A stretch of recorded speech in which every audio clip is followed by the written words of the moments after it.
Warning, the following clip contains really loud noises, so if you're a headphone user, beware.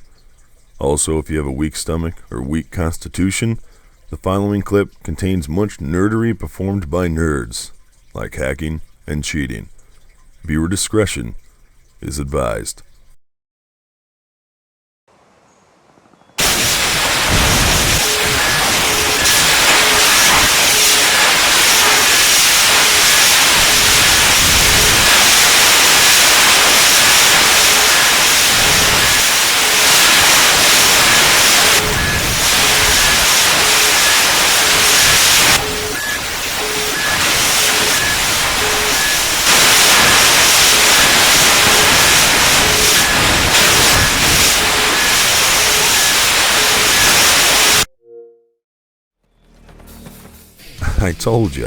I told you that was going to be loud, and I bet you there was some of you that didn't listen.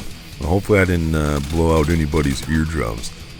And I'll tell you what, it's a shame to see a Call of Duty game in that state. You know, all the previous Call of Duties, I believe, up until Modern Warfare 3 and BO2 have consistent modded lobbies in the multiplayer.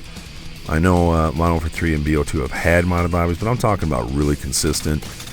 The online experience is nearly impossible to enjoy on the older Call of Duty games unless you get really lucky because of all the modded lobbies and the lack of security.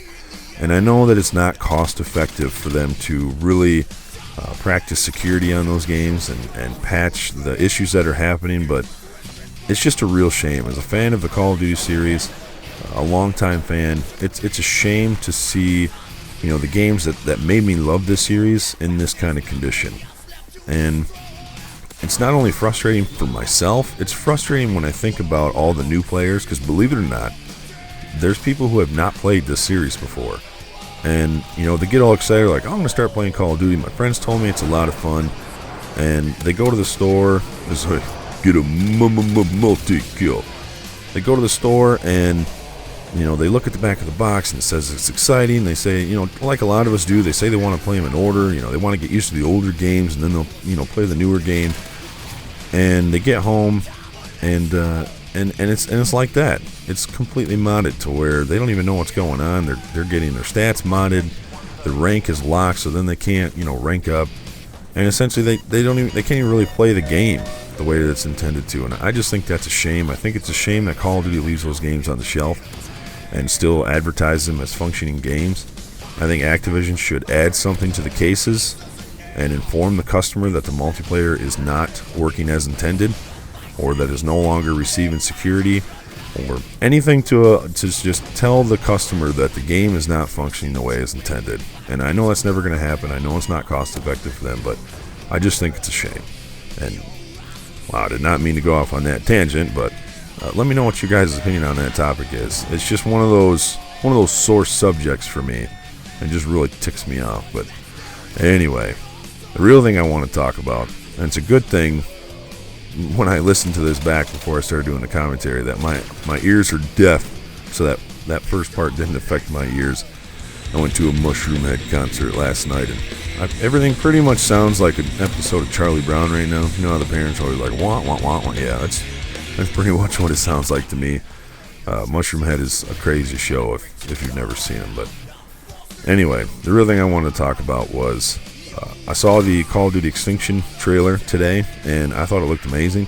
I'm not really a zombies player. I probably won't play the mode much, but I was blown away, and I know I shouldn't be surprised by people's complaining, but I was blown away at how many people were complaining about essentially a free game mode. Most games that you're going to play, whether they're FPS or not, they're just going to be one big long campaign, and then that's it. You know, we'll get some, you know, aftermarket DLC and stuff, but for the most part, you're getting a single player. Take you 5 or 6 hours to beat the game, and then that's it.